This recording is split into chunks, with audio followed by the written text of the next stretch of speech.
cinéma avec Thomas Lécuyer. Mardi Cinéma, comme tous les mardis avec Thomas Lécuyer, les films à voir dans les salles obscures à partir de demain. Ça se passe comme ça sur M le Média et sur Canal+. Merci d'être avec nous.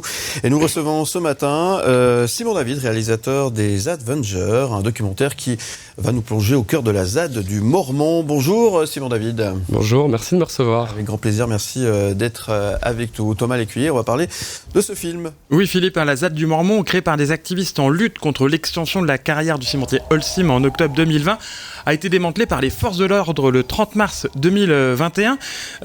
Simon David, dans les Avengers, vous documentez justement en immersion totale le quotidien des activistes de la ZAD jusqu'à son démantèlement, et vous tentez de dresser un portrait de leur lutte et de leur motivation.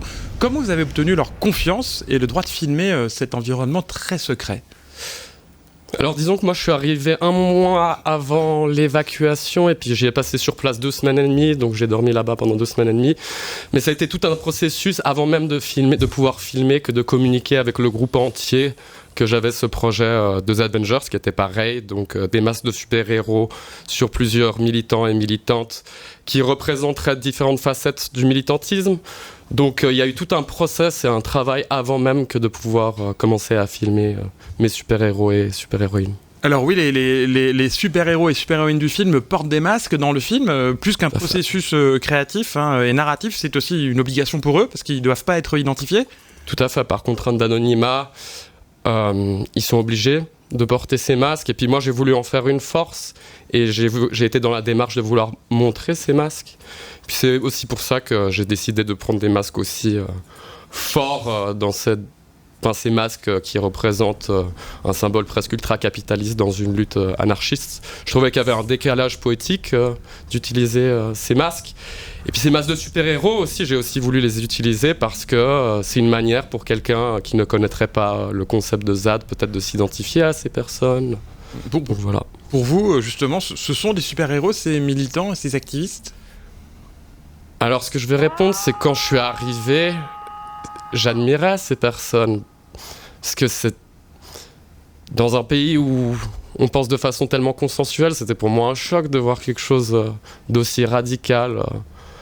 Après, durant tout le processus de fabrication, durant tout le processus de tournage, et puis ensuite après la ZAD, ça a été aussi un peu plus complexe avec certains et certaines militantes. Mais oui, il y avait une forme d'admiration que j'avais pour eux. Oui, parce qu'on voit dans le documentaire, c'est pas une hagiographie, vous n'êtes pas en train de faire un documentaire à la gloire forcément des zadistes, il y a des moments de doute aussi, des zones plus sombres du mouvement, comme par exemple le témoignage d'un des membres de la ZAD, qui avoue être un peu effrayé qu'on n'ait pas vraiment le droit au sein de la ZAD d'avoir sa propre pensée ou de sortir du dogme, et qui exprime ses craintes même d'être finalement, d'avoir sa pensée pilotée. Ouais, tout à fait, parce que disons que dans mon film, je me concentre vachement sur la ZAD elle-même, plutôt qu'aller aussi questionner Holcim, par exemple, Holcim que je montre vraiment à distance. Donc pour moi, c'était aussi une façon de questionner la ZAD elle-même. Qu'est-ce qui vous a motivé dans ce sujet de documentaire ? Pourquoi vous avez choisi de faire un documentaire sur ce sujet ? Mais parce que je pense que c'est mon rôle en tant que documentariste et artiste de m'intéresser à ces mouvements et ces luttes. Puis moi, il y a un film très important pour moi qui est le Black Panthers d'Agnès Varda, qui est un court-métrage documentaire d'Agnès Varda qui documente le quotidien des Black Panthers.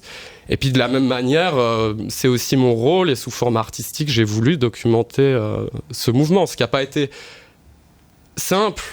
Vu que j'ai toujours voulu et j'ai toujours revendiqué une indépendance artistique face au mouvement, mais c'est mon rôle de documenter ces luttes aussi. Alors la police cantonale vaudoise, elle a entamé l'évacuation des activistes le 30 mars 2021. Les forces de l'ordre ont déployé à l'époque 600 personnes, des véhicules, des blindés, pour une opération spectaculaire. Les militants ont été rapidement délogés. Une 50aine de personnes refusent de donner leur identité. Elles sont placées en garde à vue pendant plus de 24 heures. Toutes ou partie de ces personnes sont soumises à une fouille à nu, certains seront condamnés. Est-ce qu'on a assisté à un abus de pouvoir flagrant de la part des autorités vaudoises sur la gestion de cette situation ?